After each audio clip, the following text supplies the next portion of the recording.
5월 어린이 주간을 맞아 어린이 안전한가를 주제로 기획 보도를 마련했습니다. 어린이 보호구역과 학교 주변 시설, 놀이터 등의 실태를 차례로 점검해봤는데요. 먼저 민식이법 시행이 1년이 지난 현재 아이들의 안전 잘 지켜지는지 주하영 기자가 취재했습니다. 평택의 한 초등학교 앞 도로입니다. 어린이 보호구역 노면 표지 위에 차량이 버젓이 주차돼 있습니다. 학교 주변 도로는 주정차 금지 구역이지만 불법 주차된 차량이 여전히 많습니다. 단속 카메라를 비웃기라도 하듯 하루 종일 주차해 놓는 차량도 있다고 합니다. 그런 주차된 차량 때문에 좀 위험해 볼 때도 위험해 보죠. 여기다 세워놓으면 저 뛰쳐나가는데 뭐 100%지 뭐. 또 다른 초등학교 앞. 노면에 표시된 어린이 보호구역 글씨가 모두 지워졌습니다. 오래전 훼손됐지만 방치되고 있는 겁니다. 규정 속도 30km를 지키지 않는 차량도 쉽게 목격됩니다. 특히 과속 단속 카메라가 설치 안 된 곳에선 속도를 준수하는 차량이 거의 없습니다. 등하교 시 횡단보도를 건너기 전 안전한 곳에서 신호를 기다리는 옐로 카펫이 설치되지 않은 것도 아직 많은 실정입니다. 어린이 교통안전에 대한 사회적 관심은 높아졌지만 시설물 관리 실태는 아직도 허술한 실정입니다. 지난 1월 경기도가 실시한 어린이 보호구역 관리 실태 감사에서 평택시는 기관 경고를 받았습니다. 3월 개교 이전까지 개선하라는 통보를 받았지만 많은 곳이 아직도 그대로입니다. 부족한 행정 인력도 문제입니다. 평택시 내 어린이 보호구역은 132곳. 하지만 어린이 보호구역 등 시설물 관리자가 1명이고 불법 주정차 단속 요원도 턱없이 부족합니다. 안전 같은 경우도 단속 인력이 없어요, 아예.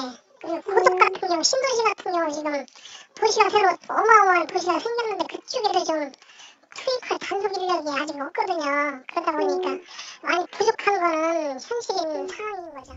오는 11일부터 어린이 보호구역 내 주정차 위반 과태료가 대폭 올라 최대 13만 원까지 부과됩니다. 어린이 교통안전을 위해선 올바른 시민 의식에다 적극적인 행정 정책도 함께 뒤따라야 할 것으로 보입니다. BTV 뉴스 주하영입니다. 계속해서 어린이 놀이터 안전에 대해 짚어보겠습니다. 최근 군포의 한 놀이터에서 놀이기구 나사가 풀려 어린이가 다치는 사고가 발생했습니다. 매달 안전 점검을 진행했다고 하는데 이 같은 사고를 미리 막지 못한 이유는 뭘까요? 권예솔 기자가 보도합니다. 2년 전 새롭게 꾸며진 군포 수리 어린이공원입니다. 최근 놀이기구의 연결고리가 풀리면서 어린이가 다치는 사고가 발생했습니다. 군포의 한 지역 카페엔 이런 사고가 처음이 아니라며 주의를 당부하는 글이 올라와 주목을 끌었습니다. 실제 사고가 발생했던 어린이공원을 찾았습니다. 땅과 연결된 그물망 나사가 풀리면서 발생한 사고. 체중을 실어 그물에 매달리는 놀이기구인 만큼 끈이 떨어지면 큰 사고로 이어질 수 있습니다. 현재는 임시로 공원 관리 요원들이 조치를 마친 상태입니다.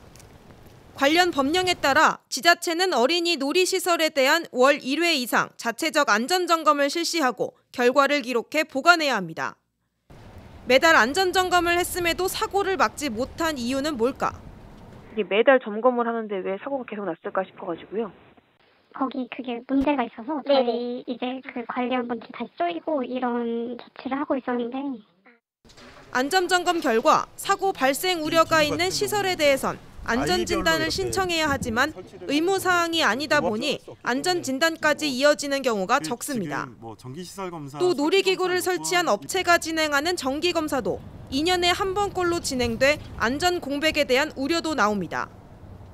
군포시는 사고가 발생한 어린이 공원에 대해 이번 주 내로 업체에서 하자 보수를 진행하도록 했다고 밝혔습니다. 하자 보수는 사후 조치일 뿐 사고를 막는 근본적 대책이 아닙니다. 어린이 공원 이용자를 위한 보다 꼼꼼한 안전점검이 필요해 보입니다.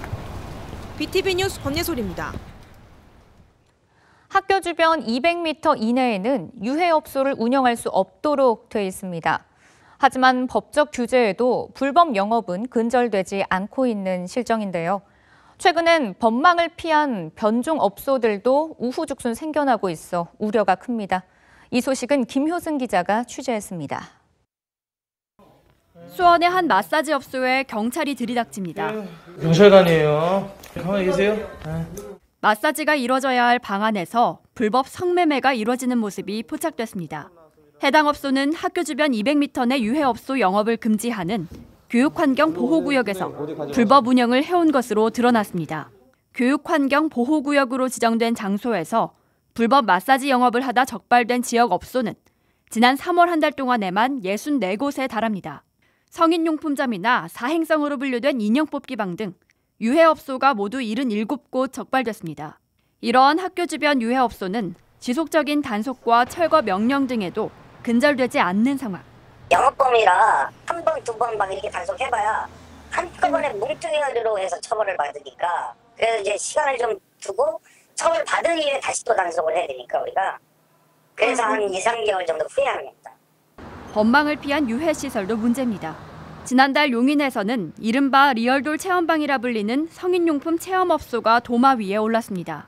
시 홈페이지에는 학교 인근에 문을 연 리얼돌 체험관에 대한 인허가를 취소해달라는 민원이 올라왔고 4만 명 넘는 동의가 이어졌습니다. 해당 업소의 반경 500m 내에는 학교와 유치원 등 15곳이 넘는 교육시설과 수많은 학원이 밀집해 있습니다. 여기서 진짜 걸어서 한 5분, 10분 이내로 초중고가 다 있어서 학생들이 무조건 지나치는 장소거든요, 여기가. 네, 그래서 그것도 좀 많이 문제가. 다시 리얼돌 체험방이 있던 장소를 찾았습니다. 제 뒤로 보이는 이곳이 이른바 리얼돌 업소가 있던 장소인데요. 보시는 것처럼 이제 상호는 모두 검게 칠해졌고 더 이상 영업도 하지 않는 상태입니다. 반대 여론이 거세지자 영업주가 자진해서 영업을 중단한 겁니다. 해당 업종은 현행법상 인허가 대상은 아니지만 교육환경보호구역인 학교로부터 200m 이내에 있다는 민원이 접수돼 시와 교육당국이 고발을 검토하던 중이었습니다. 하지만 주민들은 주변에 또 다른 변종업소가 들어서진 않을까 우려의 목소리를 높입니다. 그래서 법적으로는 저분들이 저곳에 가게를 차려도 문제는 없어요. 저희 아이들을 키우는 입장에서는 굉장히 좀 우려스럽죠. 학교 안 500m 내에서의 그런 변종업종이나 유해업소들은 좀 철저히 단속하는 최소 500m 이상은 돼야 되지 않을까요? 스마트폰 사용이 보편화한 요즘 포털 등 사이트에서 유해 정보를 접할 수 있다는 것도 우려 대목입니다. 온라인에서 손쉽게 정보를 접할 수 있기에 오프라인 규제를 더 강화해야 한다는 목소리도 나오고 있습니다. 초등학생 애들도 스마트폰을 통해서 다양한 정보를 습득할 수 있으니까 아무래도 애들이 지나가다가 눈으로라도 볼 수 있고 호기심도 들 수 있는데 근절되지 않는 학교 주변 불법 유해업소와 200m 떨어져 있으면 제한조차 불가능한 변종업소까지 우후죽순 생겨나고 있습니다. 변화하는 시대에 맞게 변종업소 운영을 제한하고 교육시설 주변 업소 기준을 강화하는 등 대책 마련이 시급해 보입니다. BTV 뉴스 김효수입니다.